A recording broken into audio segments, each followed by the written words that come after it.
Amb motiu de l'honoris causa que li dedica la Universitat de Girona a Pere Portabella, la ciutat decideix celebrar-ho amb diferents activitats culturals i el Bòlit m'ha encarregat com a comissària de preparar dues exposicions que travessen d'alguna manera l'obra de Pere Portabella i en aquest cas hem fet servir dos dels espais del Bòlit. Un és l'església de Sant Nicolau, l'església romànica, on es veurà una exposició amb una instal·lació d'Issaquí La Cuesta que es diu Gosar Poder, i al Bòlit Purrodó podeu veure una exposició sobre la relació de Pere Portabella amb el músic Carles Santos amb el títol d'Acció Santos. L'exposició Acció Santos parteix d'un fet força paradigmàtic en el cinema, que és un cineasta influenciat per l'imaginari d'un músic i també viceversa, un músic que se serveix de les eines del cinema per composar noves músiques i fer-se altres preguntes més d'un terreny d'experimentació,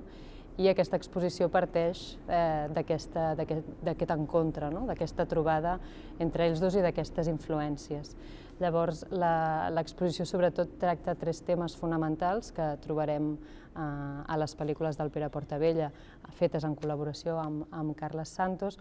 Una, potser la més principal, que podem veure ja des de l'inici de l'exposició, és una independència, un estatus molt independent de l'instrument musical. Sempre ells treballen a partir d'aquesta idea que l'instrument no només és una banda sonora, sinó que és present, és un cos present dins de les pel·lícules i se li dona aquest estatus d'alliberament total i de presència fins al punt de ser l'element narratiu de la pel·lícula. Molts cops les pel·lícules que veureu es construeixen perquè hi ha un element sonor, un instrument musical, que de vegades pot ser la veu cantada, però també pot ser un instrument com el piano, que fins i tot, com podreu veure a l'entrada, el músic, l'intèrpret, desapareix, el propi piano és mecànic i funciona tot sol, i això ve arrel de, diríem, diverses experiències que han tingut el Pere Portabella i el Carles Santos en aquestes converses, on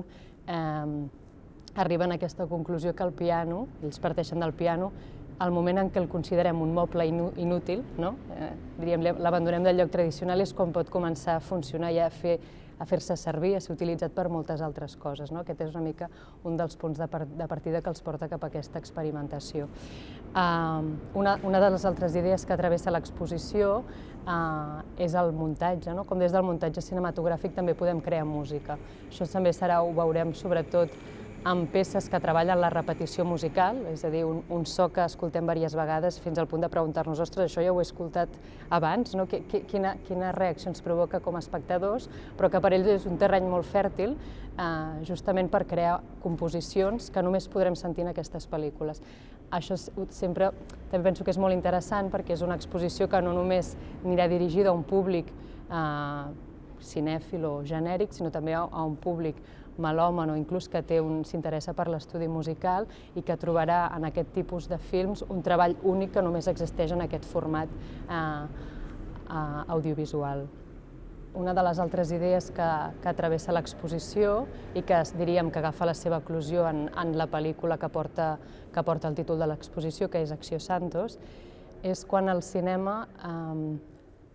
també s'utilitza per filmar tot el procés de la creació d'una peça musical des de la sensibilitat del músic. Això també porta en aquest interès cap a gent del món musical pugui interessar-se per aquest tipus de treball. És a dir, l'element que vehicula el film també és com s'enregistra, com s'interpreta una peça musical, què sentim quan l'escoltem, com l'avaluem. Tota aquesta sèrie d'activitats que per un músic són completament habituals, aquí es troben en ser l'eix dramàtic, diríem, que fa evolucionar les pel·lícules. Tot aquest treball que fan Pere Portabella i Carles Santos coincideix en un moment històric, que és durant el franquisme, i una obligació, diríem, d'oblidar-se de la censura i de tot qualsevol canal comercial que ells, òbviament, amb aquest tipus de pel·lícules completament conceptuals no haguessin pogut mai passar. La censura, llavors, per ells és una alliberació, és a dir, tota aquesta experimentació també és com la contradicció, sempre pot existir perquè havien de saltar, sobrepassar, anar més enllà dels circuits tradicionals, inventar-se altres formes de fer cinema, i de fet Pere Portabella ho diu, havíem d'assassinar el cinema comercial per nosaltres poder fer el que volíem fer i ser completament lliures. Llavors, crec que en aquest sentit el context en el qual aquesta aquestes pel·lícules apareixen, també és interessant fins al punt que molts cops no s'han vist mai al cinema, no? Són curtmetratges, són formats que la pròpia exposició també posa a prova, no? Estem portant pel·lícules en un terreny expositiu, al Bòlit, en unes sales com aquestes, però finalment també hi ha una reflexió sobre el moment que van ser fetes, en quins mitjans van ser fets i tècnicament en quines possibilitats hi havia. I ja en democràcia, no? Quan aquest període de dictadura acaba i arriba l'alliberació total, la pianola, que és l'element central inicial, diríem, de l'exposició, encarna tota aquesta última fase d'aquest tàndem, i dic tàndem perquè justament per mi l'essència d'un tàndem és quan l'un sense l'altre, és a dir, l'un necessita l'altre per fer coses que sol no podria fer i viceversa, és a dir, és una sèrie d'obres que és pel tàndem que funcionen i per mi aquesta essència està molt clara. Però la pianola, l'instrument fora de context, que això és al final també la sala que tanca l'exposició, seria com aquest període més del final, on els dos es replantegen a través de diferents pel·lícules, com El silenci abans de Bach, què passa quan li donem una nova acústica, proposem nous espais fora del lloc clàssic per escoltar els concerts o per veure una peça de teatre, per veure una pel·lícula. És a dir, tota aquesta feina que faran serà justament de trobar nous espais per poder veure aquestes peces musicals. Hi ha un altre context que m'ha semblat molt interessant posar de relleu, potser perquè és dels menys coneguts, que és aquesta etapa que han passat tant un com l'altre, tant el Pere com el Carles als Estats Units, i que avui ens ha portat a poder descobrir imatges inèdites. Cada un d'ells, per raons diverses, van acabar en algun moment de la seva carrera a Nova York. En el cas del Pere Portabella va ser en fer la projecció de Vampire Cua de Cook, el van convidar al MoMA i diríem que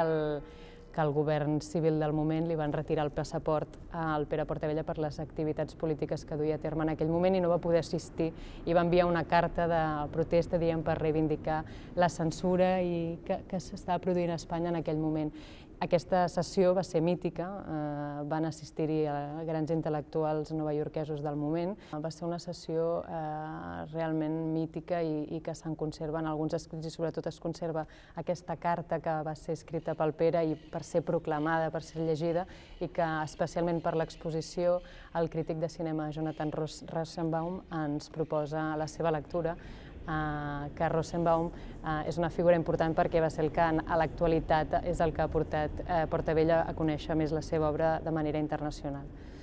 Per altra banda, a Nova York, en aquell moment, als anys 70, finals dels 70, Carles Santos, seguint una mica un gest intuïtiu i molt fort de Joan Brossa, del poeta Joan Brossa, que li diu Santos, ja saps tocar el piano, això és evident, però i ara què? Sempre, què ve després quan ja sabem tocar el piano? I per Santos això va ser fonamental per emprendre aquest viatge, instal·lar-se uns mesos als Estats Units i d'aquesta època en sabíem molt poca cosa del que havia passat i fa poc hem pogut recuperar unes imatges que es poden veure a l'exposició d'uns retrats que se'ls van fer als músics fluxos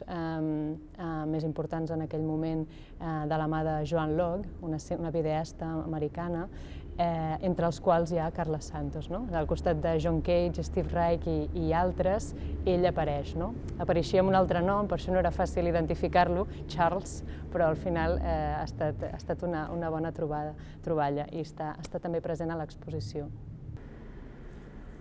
A l'exposició de Gos a Poder, a la capella de Sant Nicolau, acollim de nou aquestes imatges, les reinstal·lem en un nou format, en aquest espai de capella romànica, que si una cosa la singularitza és que el so és incontrolable. L'acústica que ens proposa no hi ha manera de poder-la guiar. Per tant, de nou, les paraules, aquestes 30 veus que van succeir, que això molts cops també ho deia l'Isaki, qui pot escoltar 30 poemes seguits avui, una hora sencera de poesia, també és una de les premisses i una del que es vol anunciar també a l'espectador. Aquí de cop es juga amb aquesta difusió i amb aquesta separació entre un so que estarà tota l'estona, vindrà de tot arreu, ens arribarà de tot arreu aquest so i serà incontrolable. molt d'aquest llegat audiovisual que conservem avui, de fet, és l'únic testimoni que ens queda de tot això. Genera moltes preguntes i tenim molts pocs documents d'arxiu escrits que ens poden acabar de resoldre molts dubtes que totes aquestes imatges en generen. És per això que és molt important la tasca que s'està duent a terme des de diverses fundacions, i com el cas de Caixa Vinaròs, que estan actualment posant en ordre i organitzant tot el material visual i sonor de Santos, també de Film 59, que no només és la productora del Pere Portabella, que segueix en actiu i que encara prepara nous projectes, sinó que també té una font d'arxiu i garantitza la conservació d'aquestes imatges, i que per nosaltres també és fonamental per poder seguir portant a terme aquests projectes i que justament siguin utilitzats en el futur per altres creadors i autors.